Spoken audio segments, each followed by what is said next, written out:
What is up, everyone? JD here. I hope you're doing well today. We're going to be looking at a new knife. Let's get into it.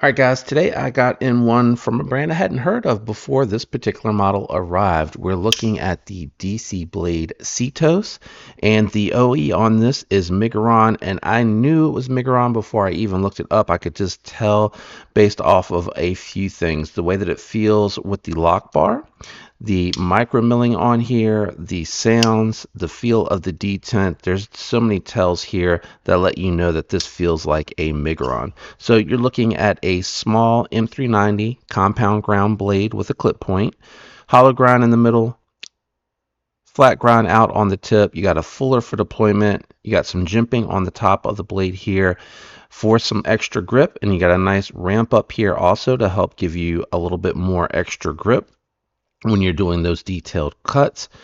Beautiful micro milling and weave carbon fiber inlays. I like the finish that they chose to go with on here, and the black accents that beautifully. Nice geared back spacer and a titanium pocket clip. Wish they could have bumped that pocket clip up a little bit. And lock bar access is good. It's not the best, it's not the worst, but it's got a late break on it, and I really do wish that Miguron could figure that out, because that's a Miguron thing. That's not the design of this particular knife.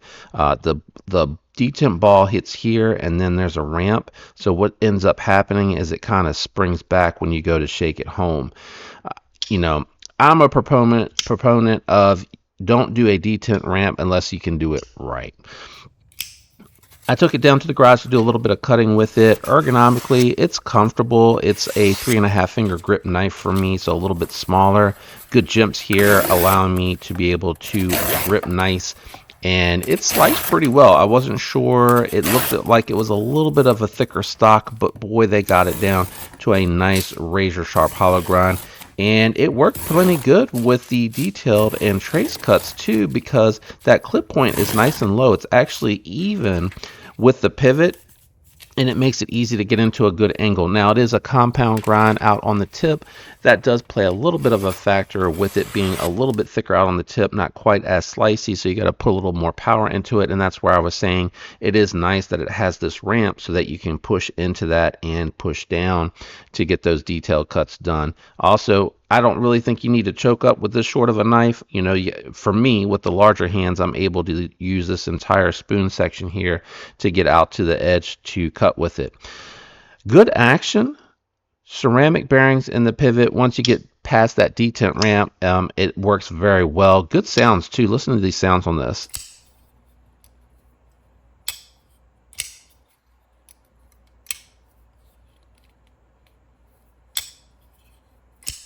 So I do like that a lot. Good lockup here, coming in at about 40% lockup. Feels nice and solid. There's no play side to side or up and down. It works nice, good detent with plenty of jimping here on a very large flipper tab for deployment. So you can let that rip. I don't think I had any issues with it doing it. Yeah, a light switch. If you have weaker fingers or a little bit harder of a time ripping it, no issues with that whatsoever. And same thing with the fuller, just a natural, nice, nonchalant flick. Flips it right on open. And I did try to open it with the fuller with the thumb, and it does work, but it is kind of an awkward like kick out instead of flipping up. When I do thumb flicks, I like to go more up, and you can do that, but I'm hitting the edge here. Oops, I just did it there. I'm hitting the edge of the frame, and that makes it a little uncomfortable for me personally. Geared back spacer is about 1/4 height, covering the blade, preventing you from getting access to the tip or the blade's edge. So I like that, and it's nice looking.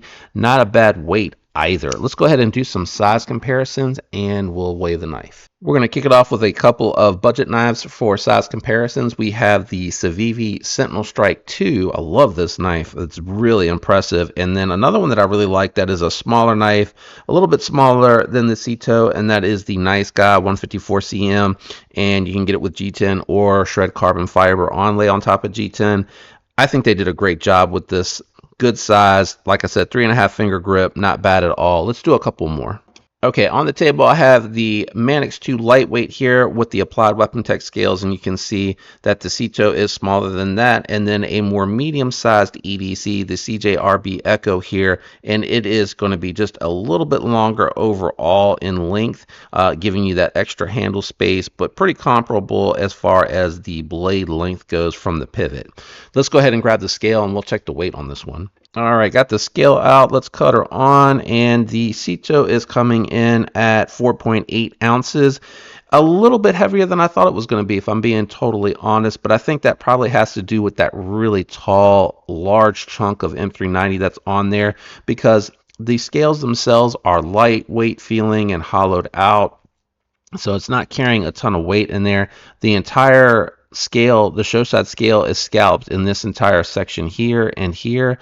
There is a little bit of titanium left here, and that's for the bearings to ride on. And then back here, this is all scalloped out. And then there's a little tiny section right here in front of the pocket clip that's scalloped out as well. So I feel like the blade itself has a lot to do with that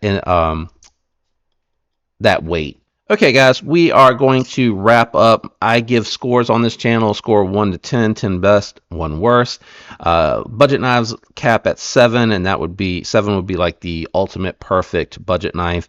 Premium materials do help elevate that. So a couple of things that go into account is going to be the build quality, the performance, the ergos, the aesthetics, the price point, so money for value. All of that is going to go into account. Migron continuing to do really good machining on here. They are advertising their M390 at 59 to 61, so a little bit on the lower end of the spectrum, but not that uncommon for something that you would see in a production knife. I love the attention to detail here with the micro milling. I love the gearing on the back spacer. The inlay work is done very, very well. Some things that I don't like when you're thinking about this score is I don't like how low the pocket clip is. If you think about it, you have this much knife sitting out.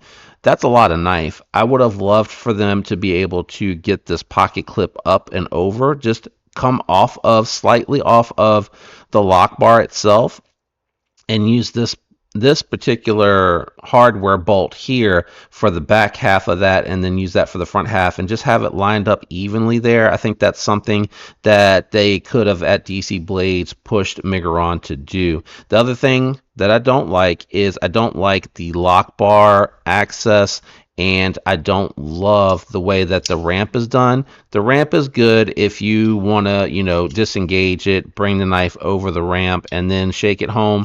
But if you're trying to drop it, it's going to be in this really weird state where it's kind of bouncing around and it may lock back out. And I don't love that with the ramp. Like I said, if you're going to do a ramp, I would have the ramp start here. And it's not at the ramp yet. Now it's at the ramp, and then it's disengaging. So I would say just, no ramp, or have the ramp be here and stop here where it starts, and then you're getting past it. And that's for people that like to drop it shut. If you're disengaging it the other two ways, well, actually, I take that back. That's the first time I've had that issue, but I think I've had to kind of slam it down, and even then, I'm still having an issue with it. Good detent for the reverse flick, as I mentioned earlier, and the flipper, so I like that a lot. Good grinds on here. I will say the sharpening choil is a little tight, a little close. You're not going to get a ton of life out of that. I would have liked to have seen a little bit of a larger sharpening choil. All that being said, I am going to go 6.8 on the Cetos for those reasons that I mentioned that are holding it back. Like I said, there's a lot of positive here, and that includes the price point. This is just coming in slightly over $200. You get a lot of money for value. The heat treat is what suffers a little bit in that regard, but everything else, very nice, very well done, very cool design. I would have also liked for it to be just a touch bigger, just because I'm starting to land on the second scallop, and I'm falling off the back a little bit. I think if they could have added maybe like a quarter or a half of an inch to the overall design, especially around the handle, this would have really worked really well for me. Having said that, though, I know there's a design out there for everyone. Someone with medium to large hands is probably going to really like this. Really cool design. Very well done. I like the attention to details. I love the micro milling on the scales. So lots of good here. Just a few things I think that if they could tweak maybe on a version 2 would really set it off. You know, just a little bit more length. Even if you wanted to call it a large, and you know, let's just call it the same size as the Manix 2, you know, make it the size of the Manix 2, which would give you a little bit more blade length from the pivot, a little bit more handle length there to grip onto, and you know, then I would adjust the pocket clip to have it back further and get rid of that detemp ball ramp. You know, those little few things would definitely bump the score up.